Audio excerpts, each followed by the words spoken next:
This quick video is for volunteers registered to help out at the Try the Heights Youth Triathlon and walks through some basics including safety protocols, what to do in the event of an emergency, and more. First of all, a huge thank you for showing up for the community. This event is a really big deal to so many families, and even more so to the hundreds of participants who discover what they're capable of by challenging themselves. Volunteers always have a good time. These kids are a blast to watch. Some of the roles you're asked to do are more exciting than others, but all are important and crucial to running a safe and fun event. So thank you, thank you, thank you. If you haven't already, as we get closer to race day, you'll receive an email with your assigned role, where to go, when to get there, and other details. So keep an eye out for that. Okay, first things first. Shirt and lanyard pickup. Volunteer shirts and lanyards will be available for pickup at the Community Center at 1515 Goodale Boulevard anytime the week prior to the race between 8 a.m. and 4 p.m. Alternatively, those can also be picked up the morning of the race at the volunteer check-in table just outside the pool entrance. That brings us to the volunteer check-in. For most roles, we ask that you report to the volunteer check-in at the pool so that our coordinator is sure all posts are manned. But because the course is so spread out, it doesn't make sense to have all volunteers come to the pool only to turn around and head out to your locations. Where you should report to will be in that email. Next up, vests. Reflective vests are the best way for everyone to identify volunteers, which is important to safety personnel like EMS and police, as well as attendees, athletes, and other volunteers. Vests can be picked up at either the volunteer check-in at the pool or the timing trailer at Wyman Woods. Bike course marshals do not need to wear vests, but these are available for everyone. Next, a quick word on team leads. There are around 90 volunteers on race day, so coordination of activities is distributed to team leads. That email you got with your assignment will also contain who your team lead is in case you have any questions on the day of the race. Okay, that leads us to how to handle different scenarios on race day. Before getting into the specifics, one overarching philosophy that has served us well is our main motto: safety first and always. Over the course of your volunteering, you may be asked for help from participants and spectators. And if you can help,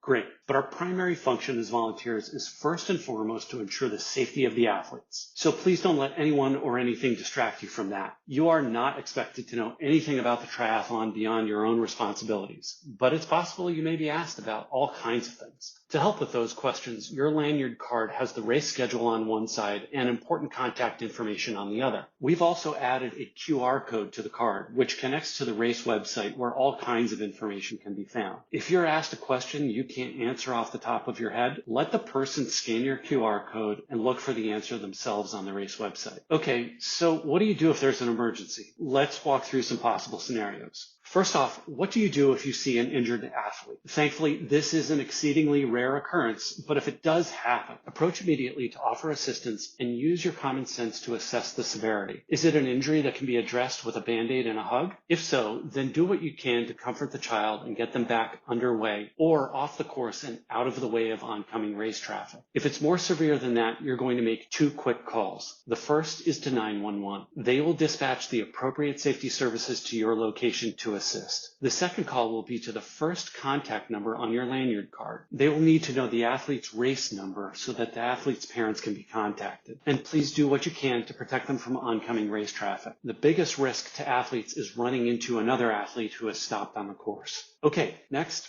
What do you do if an athlete has a mechanical problem with their bike? Again, this is a rare occurrence, but immediately get them off the course and out of the way of oncoming race traffic. If it's an easily fixable problem, go for it. If not, instruct the child to walk their bike back to T2 at Wyman Woods, but to stay off the race course. Again, the biggest risk to athletes is running into another athlete who has stopped on the course. Finally, what do you do if you see a non-athlete on the course? Unfortunately, this is way more common. Only race volunteers and athletes should be on the course. If someone else is on the course, ask them politely but firmly to relocate. If necessary, explain that their presence is not enhancing the safety of the event. If they continue to be non-compliant, contact the last contact number on your lanyard card. And if the intruder is in the way of oncoming race traffic, attempt to warn and redirect athletes until the course is clear. At the end of your shift, the timing of which will be in that assignment email, please be sure to check out with your team lead and return your reflective vest. Please do not leave your post early or arrive late. If you have any questions at all, don't hesitate to contact your volunteer coordinator or your team lead. Thank you again and see you there.